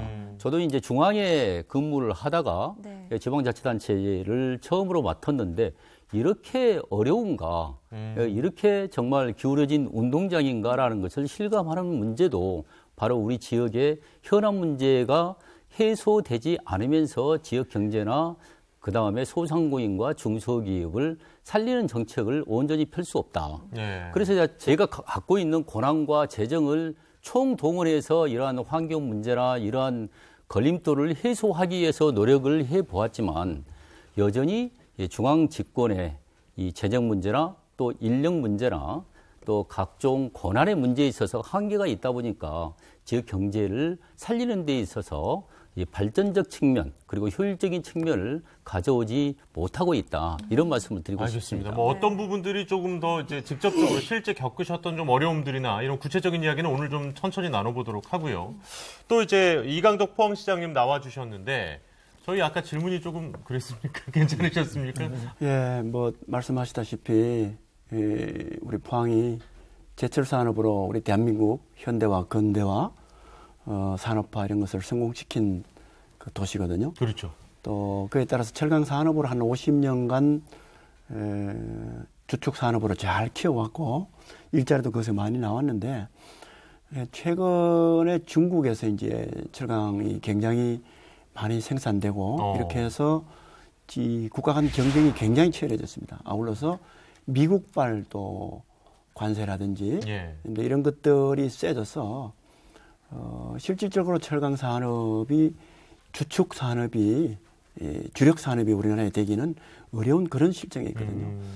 해서 그러다 보니까 단일화된 철강 산업 구조로 우리 지역 경제가 너무 외부 요인에 휘청거리는 그런 게 되는 거거든요. 뭐 예를 들어서 지금 보면은 제조업 중에 1차 금속 산업이 우리가 4% 정도 되는 거거든요. 예. 엄청나게 높기 때문에 세계적인 철강 경기에 따라서 지역 경제가 굉장히 침체되기도 하고 조금 반짝거리기도 하고 이렇게 되는데 우리가 이게 선진국으로 갈수록 철강 산업은 비중이 떨어질 수밖에 없는 부분이 있거든요. 해서 저희들 지역 경제 역시 만만치 않다. 해서 어떻게 하면은 이 외부적인 충격 요인을 흡수시켜서 좀 이렇게 다변화할 수 있는 그런 산업 체계를 갖추는가 이것이 굉장히 중요한 과제고 여러 가지를 지금 몸부림 치고 있습니다. 네. 또 최근에 코로나가 한 2년 이상 지금 기승을 부르고 있지 않습니까? 역시 소상공인 굉장히 어렵습니다. 그래서 특히 이제 이 감전병이 시작되니까 비대면 온라인 구입이 많아지거든요. 그 구입 이 대상 지역이 주로 이제 대도시란 말입니다. 대도시로부터 구입되고 이러니까 즉 골목 경제는 뭐 말할 수 없을 정도로 힘든 편이죠. 그래서 지방 도시의 어려움 또 극복해야 될 과제 이런 부분은 정말 피부로 느끼고 있고 굉장히 심각한 해결 과제입니다. 두 분께 조금 더 그러면 깊숙하게 좀 질문을 좀 드려볼까 합니다. 뭐 말씀해 주신 대로 저희가 생각했던 것만큼 철강 산업은 무조건 조금 안정적이지 않나 이런 생각을 했었는데 그게 아니네요. 예, 외부 요인 때문에 또 지금 여러 가지 어려움을 겪고 있다 이런 이야기를 해주셨고 그렇다면 두 분이 생각하시는 지금 지역 경제가 전국적으로 좀 이런 어려움을 겪고 있는 그 가장 큰 원인은 어느 쪽에 있다고 혹시 보시는지 먼저 우리 이강덕 시장님부터 좀 여쭤볼까요? 뭐 한마디로 이야기하면 다들 지금 말하고 있는 수도권 집중, 그다음에 이제 저출산 고령화 이 부분이거든요. 지금 뭐 예를 들어서 지방에 있는 사람이 뭘 일자리를 구하거나 또는 교육이나 어떤 의료나 문화나 이런 부분에 있어서 상당히 열악하다고 느낄 수밖에 없거든요. 그래서 아이들이 학교를 가거나 또 취직을 하거나 이럴 경우에 거의가 수도권이나 이런 쪽으로 가기 쉽습니다. 그래서 인구 유출이 저희 포항의 경우에도 매년 한 2,000명 내지 3,000명. 아, 그래요? 그것도 거의 젊은 층, 청년층. 생산하는 기능도 약해지고 특히 소비하는 기능이 청년층이 없어지기 때문에 굉장히 떨어지는 거거든요. 이 수도권 집중 문제, 이 부분을 해결하지 않고서는 이 지역 경제를 살려나가는 문제는 요원하다. 그럼 시장님, 실제로 그러니까 수도권 쪽에서는 일자리를 구하기 위해서 너무 취업하기가 어렵다 이렇게 얘기하는데 아까 이제 우리 시작하는 영상에서도 봤습니다만 지금 지역에서는 일자리는 있는데 일할 사람이 없다. 뭐 실감을 좀 하십니까? 어떠십니까? 그런 경우도 있습니다. 지금 청년층들이 좋아하는 것은 과거의 전통적인 그런 제조업이 아니거든요. 이제 지방에는 거의 전통적인 제조업이 많이 들어오고 청년층이 좋아하는 뭐 IT 관련된다든가 뭐 디지털 관련된다든가 뭐 어떤 서비스업 관련된다든가 이런 부분은 굉장히 지금 줄어들고 있거든요. 해서 청년층들이 거진 자기가 맞는 일자리를 지방에서 찾을 수가 없다. 그러니까 우리가 지금 중앙정부나 지방정부가 그러한 생태계를 청년층들이 원하는 일자리를 만들어주는 생태계를 못 만들어주고 있는 것이죠. 그다음에 교육 역시 마찬가지거든요. 교육이나 청년층들이 좋아하는 문화예술이나 이런 부분 역시 대도시로 그래서 그러한 부분도 역시 어떻게 지방에 잘 맞춰서 청년층들이 거기에서 만족하면서 자긍심을 가지고 살 수 있도록 해줘야 될 것이니까 이 부분이 해결해야 되는 중요한 과제입니다. 역시 뭐 수도권 집중 이야기는 한 목소리로 뭐 공통적으로 말씀을 그렇습니다. 해주시네요. 뭐 일자리, 교육, 문화 모든 그 수도권 집중 현상이 결국 지역 경제 위기를 불러오고 있다. 그런데 인천 서구는요, 어쨌든 수도권이지 않습니까? 그러면 조금 입장도 다를 수 있고 원인이나 이런 그 원인에 대한 이야기도 다를 수 있을 것 같은데요. 정도 차이는 있다고 봅니다. 하지만 수도권 내에서도 그런 불균형성이 이 지역에서 일을 하다 보면은 그 부분이 굉장히 심각하다라고 하는 생각을 갖게 됩니다. 지역 경제를 가로막는 요인이 꼭 직접적 경제 요인뿐만이 아니라 환경이나 교통, 인프라 이런 부분에 있어서 불균형성이 이루어져 있을 경우에 그런 부분이 지역 경제를 발목을 잡고 또 일자리랄지 또 실제 일을 하려고 하는 젊은 층이랄지 이런 부분에 대해서 제약 요인이 된다는 얘기거든요. 이 불균형이 가장 나는 큰 문제라고 생각을 합니다. 중앙에서는 커다란 그리고 수많은 정책들을 만들어내는데 지방에서는 그런 부분을 너무 몰라요.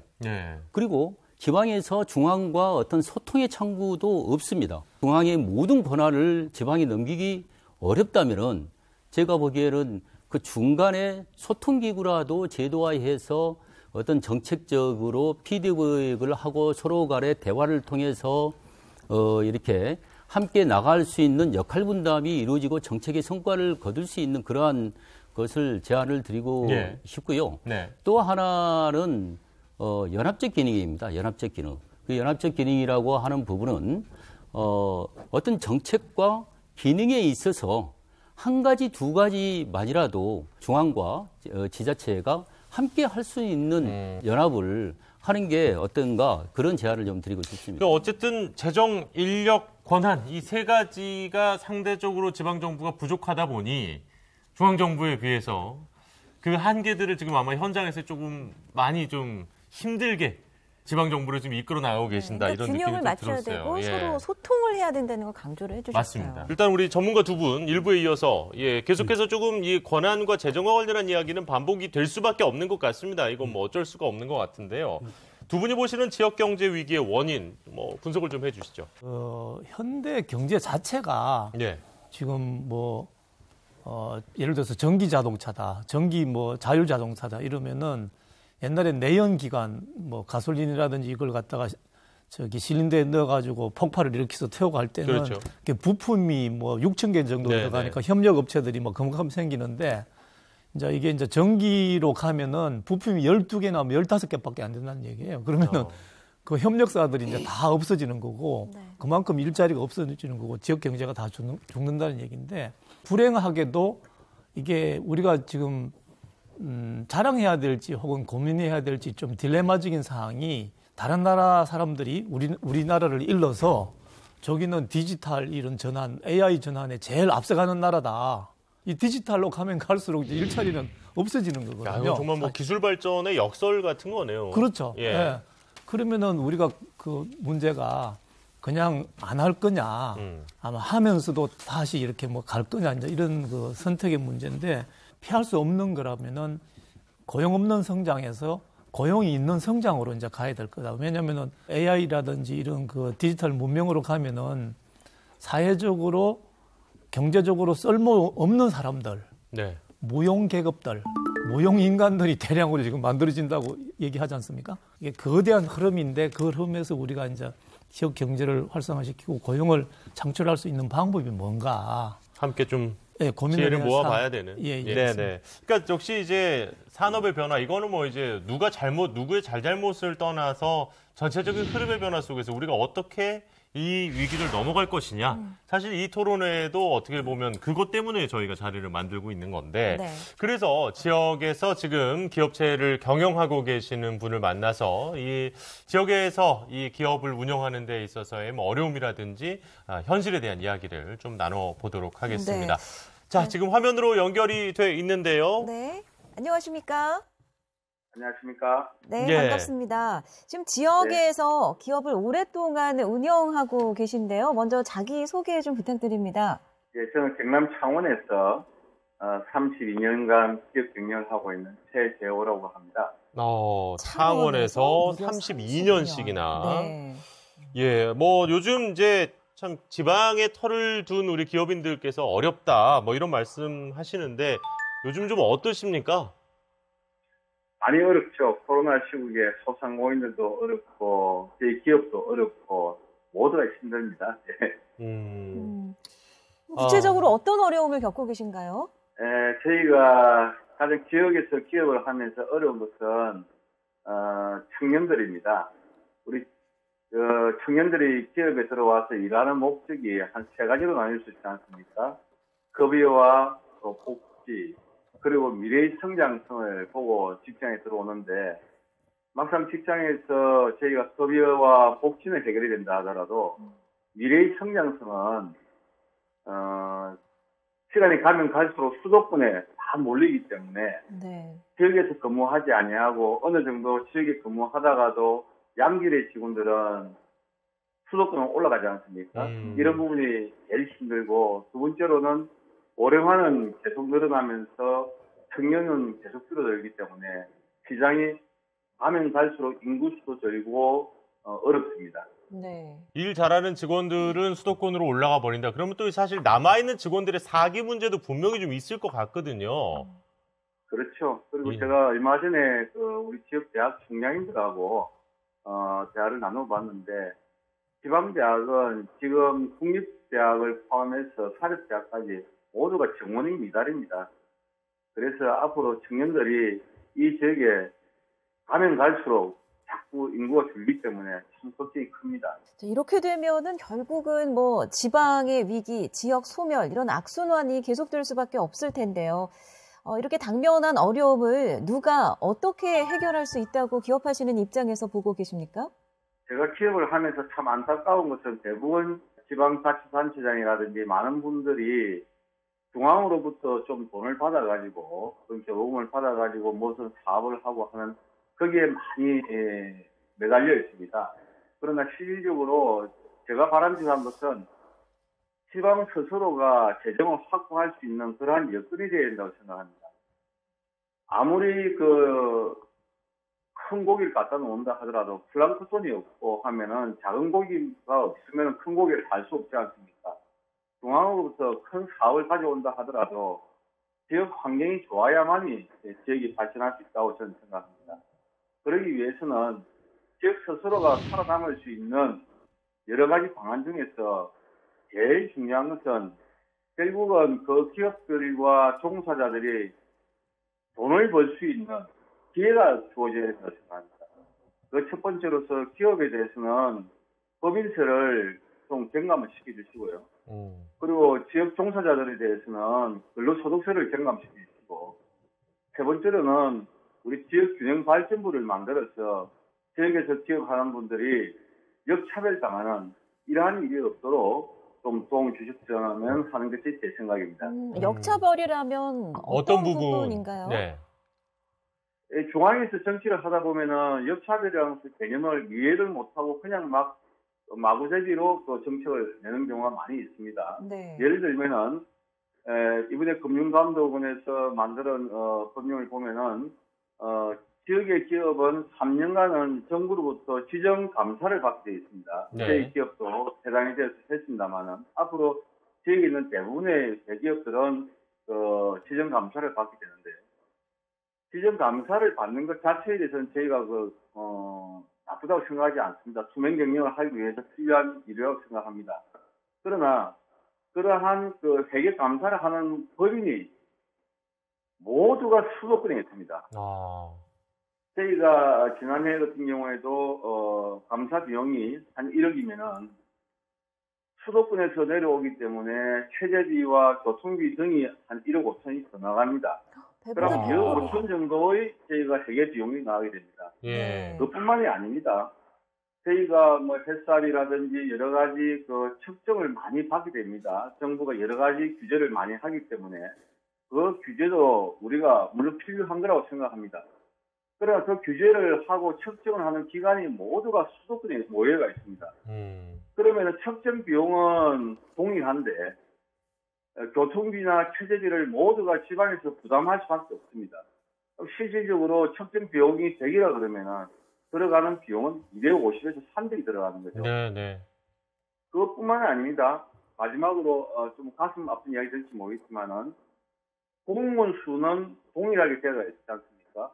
그러다 보니까 지역의 기업은 자꾸 줄어들고 수도권에는 기업이 늘어나기 때문에 세무조사를 받아도 지방에 있는 기업들은 세무조사 기간이 늘어나고 세무조사 기회가 자주 오게 됩니다. 그리고 수도권에 가서 기업을 하게 되면은 세무조사 기간도 줄어들고 그 기간도 늘어나게 됩니다. 이러한 어려움이 있기 때문에 지역에서 어느 정도 성공을 한 기업들은 다시 서울로 올라가 버립니다. 이런 역차별이 있었네요. 그러니까 제도적으로 좀 보완을 해줬으면 좋겠다는 지점들, 그러니까 뭐 법인세라든지 근로소득세 경감 이런 부분에 대한 이야기도 좀 해주셨는데, 자 이제 저희가 이제 연결 마무리하면서 우리 회장님께서 꼭 전하고 싶은 이야기 있으면 하실 시간을 좀 드리겠습니다. 네, 지방 소멸에 대한 우리가 최고적으로 다했던 것이 제가 2007년도에 지방자치단체를 비롯해서 시민들이 저희가 함께 서명운동을 한 것이 기억이 납니다. 그때 한 달 이내에 저희가 한 1,100만 명 정도가 서명을 했죠.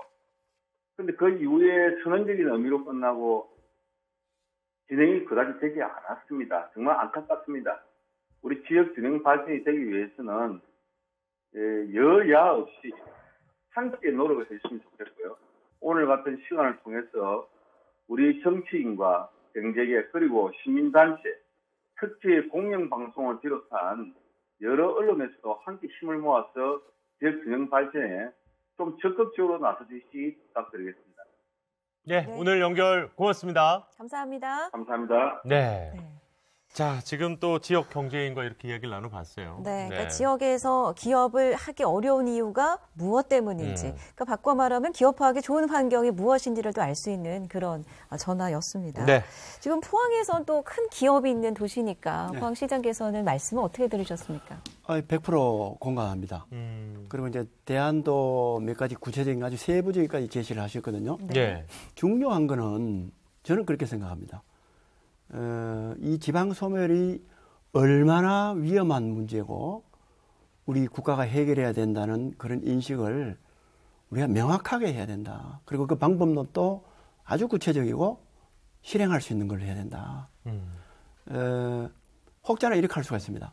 아까 잠깐 우리 박사님께서도 말씀하셨지만은 이 지금 산업 구조 트렌드가 변하는 거에 맞추면은 약간 뭐 시장 경제에 시장 자유를 맡겨놓는 게 좋지 않느냐 이렇게 생각할 수가 있거든요. 예. 그렇게 할수록 시장 자유를 맡겨놨을 때는 지방 소멸은 더욱 가속화될 것이다. 예를 들어서 몇 년 전에 우리 그 수도권 규제 특별법이 있었거든요. 기업들이 일정량 이상을 못하도록. 예. 그것이 그야말로 기업이 하겠다는데 일자리를 만들어야지 하면서 그 수도권 규제를 푼 것으로 제가 기억나거든요. 네. 이것은 지방 소멸이 얼마나 위험한 독이 된다는 것을 모르고 그냥 시장 자유를 맡겨놨는데 이거야말로 아까 우리 그 기업인이 얘기하시는 것처럼 정부가 개입을 확실하게 그것도 의지를 가지고 해야 된다. 네. 그래야만이 지방에서 기업을 할 수가 있고 지방이 소멸되지 않고 살아날 수가 있고 청년층이 일할 수 있게 된다. 이 점을 저는 아주 실감 있게 이렇게까지 느껴왔기 때문에 저는 아주 강하게 주장하고 싶습니다. 이미 지금 운동장 기울어져 있기 때문에 여기 자율로만 맡기면 더 기울어질 수밖에 그렇습니다. 없다. 점차적으로 예를 들어서요. 지금 수도권 그 시장 군수들을 제가 만나서 사정을 얘기해 보면 저도 옛날에 서울에 살았지 않습니까? 네네. 얘기를 들어보면은 그야말로 기업이나 사람이 넘쳐나는 거예요. 그래서 이 자치단체 이 재원도 잉여금이 많이 남는 거예요. 그런데 아까 저 기업하는 분들 말씀하셨지 않습니까? 지방에는 지금 재원이 너무 부족해요. 많은 시간을 할애해서 중앙정부에 예산을 달라고 하소연해야 되고 어필해야 되고 공모에 응해야 되고 온갖 노력을 다 하거든요. 그렇게 해도 부족하거든요. 네. 중앙정부가 얼마만큼 이것에 대한 인식이 떨어져 있냐는 걸 보면은 각종 여러 가지 통계치가 있지만은 예를 들어서 이제 우리 박사님들 아시겠지만은 균터 회계 같은 경우 있잖아요. 균형발전 특별회계. 제가 오늘 여기 오기 위해서 자료를 보니까 2008년도하고 2021년도를 비교했는데 수도권은 액수가 그렇게 많지는 않지만은 한 100% 정도 늘었어요. 네네. 그런데 제가 살고 있는 포항이 소속된 대구 경북은 얼마냐? 4.9% 늘었거든요. 이거는 뭐 볼 것도 없는 거죠. 그리고 작년에 그 지방분권 추진이 이 2차 재정분권 국회 의결이 11월 달에 있었거든요.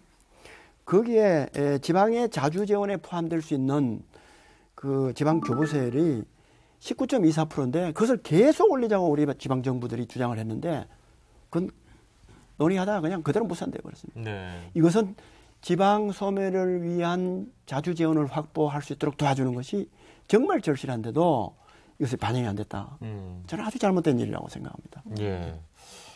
지금 이제 지역에서 기업을 경영하시는 분 그리고 또 지금 현장에서 시정을 이끌고 있는 포항시장님의 이야기까지 들어봤는데 학 회장님 이 얘기들 쭉 들으시면서 정리를 좀 한번 해주시죠. 어떤 생각이신지. 지역 경제를 과연 어떻게 살릴 건가 한 말씀 더 드리면은 가장 중요한 건 산업을 위한 공단 재생 작업을 해야 됩니다. 공단 재생. 공단 재생을 해야 그 지역 경제가 활성화되는데 그래서 이제 지금 현재 무슨 문제가 있냐면 일부 제조업은 일자리를 자꾸 줄여야 되는 형편입니다. 지금 아까 이제 연구원님께서 말씀해 주신 그런 거죠. 산업의 로봇이나 이런 걸로 대체해가지고 고도화를 시켜야 되는데 일자리 자꾸 늘리라고 이 얘기를 합니까? 일자리를 줄이면서 또 한편은 일자리를 늘려야 됩니다. 그럼 어떤 일자리를 늘려야 되느냐?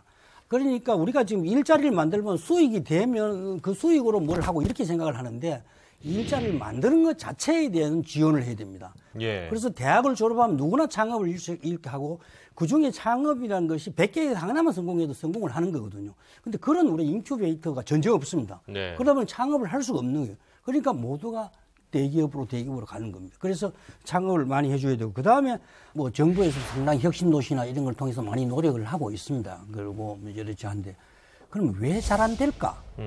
혁신도시 한 가지만 예를 들어 설명을 하겠습니다. 혁신도시에 만들어서 이제 기업이 내려갔잖아요. 가족은 절대 내려가지 않죠. 주말 되면 버스 대절해가 서울로 다 올라옵니다. 돈은 어디서 씁니까? 서울로 씁니다. 서울에 씁니다. 그거를 지방에서 계속해서 이사를 와서 하면 그만큼 인센티브를 더 주는 겁니다.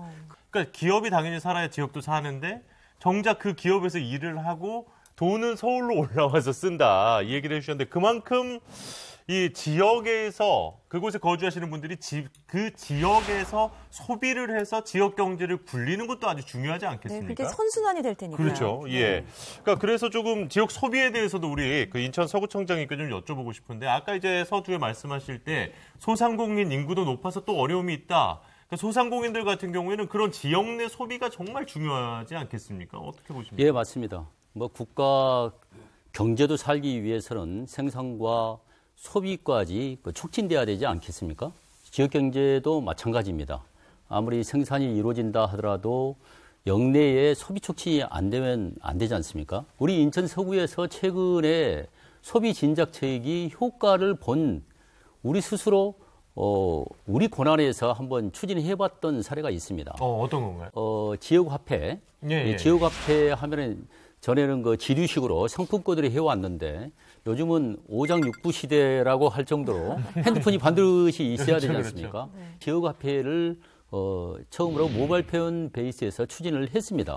우리 인천 서구 밖에 소비율이 여기에 소비율이 무려 60%나 됐습니다. 네. 그러다 보니까 이것은 얼마나 지역 경제가 살아남기 어려운 그러한 구조였는데 그런데 지금 56만 중에서 우리 국민들 중에서 무려 43만 장이 발매가 돼서 지금 10분당 7, 8분은 이 화폐를 쓰고 있습니다. 지역화폐. 예. 지역화폐의 발행액이 1조 8천억을 기록을 했습니다. 네. 이러다 보니까 지역 경제가 이 어려운 상황에서 여러 지표들이 좋아지는 거예요. 네. 그다음에 매출도 늘어나고 일자리까지도 늘어나는 순기능을 많이 발휘를 했는데 그런데 지금 2019년부터 시작을 했는데 갑자기 좀 불안해지기 시작을 하고 있습니다. 왜 그런가요? 이렇게 지역 경제에 효과를 보고 있는데 이것은 국비 일부가 들어가 있고 예. 또 시비 일부가 들어가 있고 구비 일부가 들어가다 보니까 사용량이 이렇게 많아서 많은 순기능을 보여주고 있는데 중앙 집권에 이렇게 있다 보니까 저희들이 국비의 의존도를 높일 수밖에 없는 거예요. 그런데 지역 경제나 또 국민들은 굉장히 호응도가 좋고 이 둔화되는 지표에서 많이 활발해지고 있는 것을 어떻게 지속 가능하게 할까가 이게 과제인 것 같습니다. 역시나 한계는 재정적인 부분에 있어서 중앙정부에 대한 의존도가 높다 보니까 그만큼 이제 지방정부의 자율성에 대한 필요성도 또 얘기를 해주신 것 같고요. 그렇다면 이제 여기서 우리 김현호 선임연구위원께 좀 말씀을 듣고 싶은데요. 지금 이렇게 쭉 기업체 대표님부터 그리고 우리 포항시장님 그리고 인천 서구청장님 얘기를 좀 들어봤는데 어떻습니까? 이게 지역화폐도 그렇고요. 이렇게 좀 이런 부분들이 지역 경제를 살리는 데 도움이 좀 될 수 있나요? 네, 뭐 도움이 되고요. 근데 이제 그게 크게 보면은 그 민간 부분에 대해서 이제 공공 영역이 역할을 확대하고 있는 걸로 이제 이해가 되잖아요. 그렇죠. 그리고 이제 또 어떻게 보면 또 협력하는 부분일 수 있고 그래서 이제 제가 보기에는 협력이 앞으로는 두 가지 차원에서 이렇게 더 강화될 겁니다. 하나는 이제 민간 부문하고 공공 부문. 아까 그 민간 부문은 이런 그 산업 문명 자체 때문에 일자리를 자꾸 이렇게 만들 수 없는 이런 한계가 있고. 네. 그래서 이제 그런 부분을 공공 부문 우리 시장님들이 같이 커버해가지고 이제 공공 일자리라든지 이런 식으로 해서 뭐 상품권도 마찬가지고 또 사회적 경제도 마찬가지고 뭐 공동체 경제도 마찬가지고 이런 거고 아까 이제 자꾸 우리 시장님들 말씀하셨다시피 수도권으로 다 이렇게 집중되는데 그러면은 단기간에 이걸 그냥 뭐 우리 공공기관 지방 이전하다시피 다 할 수 없는 상황이라 그러면 물론 그것도 해야 되겠지만은요 병행해가지고 같이 이제 협력하는 모델로 가야 될 수밖에 없다. 그래서 대표적인 그런 게 있습니다. 일본도 보면은 이제 그 위성 오피스라 그러면서 그런 걸 많이 개발합니다. 뭐 빈집이라든지 과소 이용되는 공공시설이라든지 그걸 해가지고 우리 같으면은 서울에 있는 삼성, SK 이렇게 지사나 분사나 뭐 오십시오 이래가지고 실제로 많이 하고 있거든요. 예. 같이 이제 협력하는 거죠. 그리고 또 서울에는 청년들이 많은데 일자리가 없으니까 시골에 있는 그 장인 기술을 가진 사람들 이제 늙어가는데 후계자는 없고 그러면 그걸 연결시켜가지고 장인 기술자들은 후계자를 확보하기가 좋고 예. 여기는 청년은 일자리를 만드는 게 좋고 그래서 이제 뭐 넥스트 로컬이나 이런 식적으로 해가지고 다양하게 있는데 물론 그 부분이 약할 수는 있는데 점점 또 이렇게 지혜를 짜가지고 확대를 해 나가고 이렇게 되면 가능하고 나중에는 이제 이렇게 지역별로 또 이런 그 디지털 사회에서 특화를 시켜가지고 우리도 그런 게 필요할 거라고. 네. 그러니까 지금 말씀해 주신 것처럼 이렇게 중앙정부와 지방정부 간의 협력에 대한 또 이런 좋은 예들을 우리 연구위원께서 들어주셨는데. 네, 그 협력은 또 우리 서구청장께서 굉장히 강조하셨잖아요. 그렇죠. 그래서 연대와 네. 협력, 중앙, 지방 간의 이 소통이 정말 중요하다. 네. 그런데 요즘은 또 지방정부끼리. 그렇죠. 그러니까 중앙과 통해. 지방이 아니라 지방정부끼리도 이렇게 협력을 하는 모습들을 좀 많이 볼 수 있어요. 그렇습니다. 네. 뭐 부울경 메가시티도 지금 이제 출범을 앞두고 있고요. 네. 포항시장께 좀 여쭤보겠습니다. 이 부분은 지역 경제 어떤 도움이 되겠습니까? 어쨌든 이제 수도권 일극 체제를 극복하자는 게 지방의 공통된 그 화두이거든요. 네. 그래서 저희 포항 같은 경우에는 그런 것을 좀 대응할 수 있는 것이 뭐가 있겠느냐 찾아보니까 주로 이제 포항에서 철강을 생산하지 않습니까? 소재, 철강 소재를 생산하고 그 소재를 가지고 부품을 만든단 말입니다. 그렇죠. 인근 경주에서. 네. 또 그 인근에 같이 연해 있는 울산에서 자동차라는 완성품을 만들거든요. 조선이라는 완성품을 만들고. 그래서 이 세 개 도시가 잘 동맹을 맺어서 연합을 하면은 서로 협력할 건 협력하고 이렇게 하면은 일극체제 극복하는데 조금 도움이 되고 상호간에 여러 가지 시너지 효과가 나타날 것이다. 네. 이렇게 해서 저희들이 헤어롬 동맹이라는 것을 몇 년 전에 맺고 네. 적극적으로 그 부분에 주기적인 회의와 연대와 또 공유할 수 있는 부분, 협력할 수 있는 부분을 찾아서 나서고 있거든요. 그래서 시도 통합 이런 것도 있겠습니다만은 그것뿐만 아니라 할 수 있는 데는 어떻게 하든 도시 연합 형태를 해가면서 지방을 살릴 수 있는 그런 것에는 모든 자치단체가 다 관심을 가지고 있다고 생각을 합니다. 일단 이름이 너무 좋은데요. 헤어룸 동맹 하시니까. 예, 그걸 왜냐하면은 동해 쪽에 이렇게 바닷가에 있는 곳들에서 이제 헤어룸 보러 많이들 가시잖아요. 뭔가 희망이 느껴지기도 하고요. 그러니까 이름이 정말 좋네요. 예. 사실 이제 이렇게 될 수 있었던 법적 근거가 드디어 확보가 됐잖아요. 그렇습니다. 이번에 네. 이제 지방자치법 전부 개정에 이제 특별 지방자치 제도가 포함돼서 그렇죠. 법적 근거가 마련이 된 거죠. 네. 자, 그럼 계속해서 우리 서구청장께도 인천 서구청장께도 질문을 좀 드리겠습니다. 뭐 같은 내용인데요. 이 특별 지방정부 어떻게 보고 계십니까? 이미 뭐 제주 특별자치도 그렇죠. 그다음에 세종 특별시 제가 여러 자료나 전문가로 보더라도 그 부분이 그렇게 출발은 했지만 썩 그 성과가 크지 않았다라고 다 평가를 하는 것 같고 저도 그런 부분은 동감을 합니다.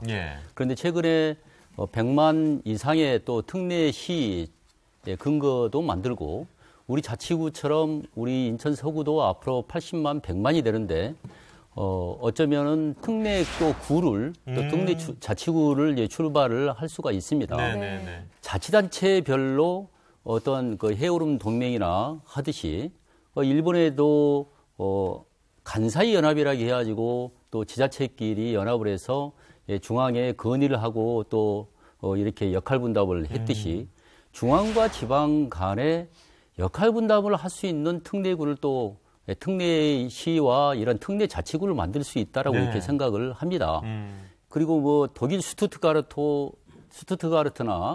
미넨도 연합인데 그곳은 중앙과 지방이 연합을 해서 10년간 계획을 어젠더를 설정을 해서 중앙과 지방이 특별하게 해보자라고 하는 특별자치구를 운영을 한 거거든요.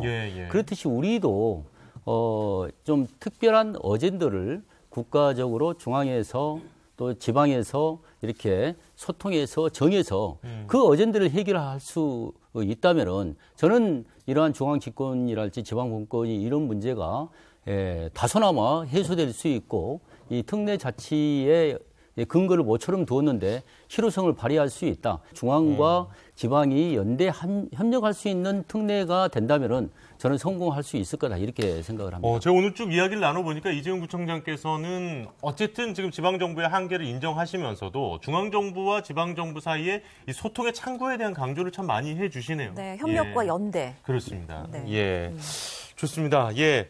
자, 이 특별자치단체, 과연 이게 이제 지역 경제를 살리는데 하나의 또 해법이 될 수 있을지 우리 학 회장님께도 의견을 안 들어볼 수가 없겠는데요. 예.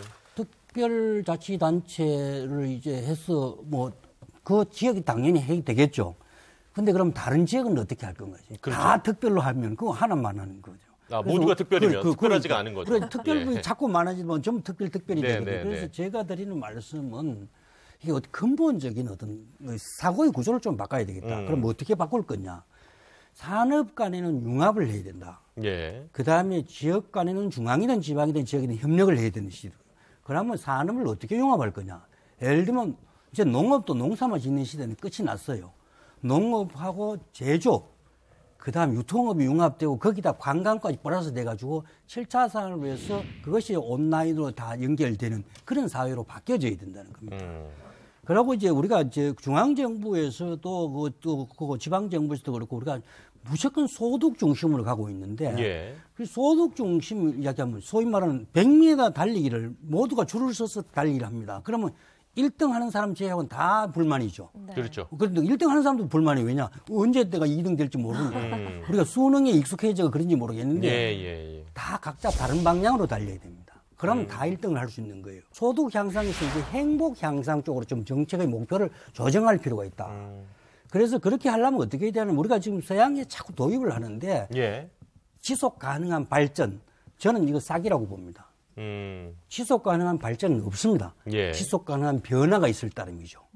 그런데 우리는 끊임없이 기술 발전만 추구하고 도덕이나 환경 파괴는 생각을 하지 않는다는 겁니다. 예. 그래서 그 다음에 디지털 대전환데 AI, 그 다음 AI를 통해서 정부 조직, 그 다음에 정부 권한, 그 다음에 법률, 재정을 전부 바둑에 소위 무허량 대수의 수도 다 분석해가 하는데 간단히 분석이 되거든. 그래서 제대로 한번 국가 예산과 조직과 이 권한을 분배를 해가지고 한번 검토를 해보고 국가의 틀을 바꾸면은 새로운 디지털 재전환 시대에 되지 않을까 이런 생각을 합니다. 예.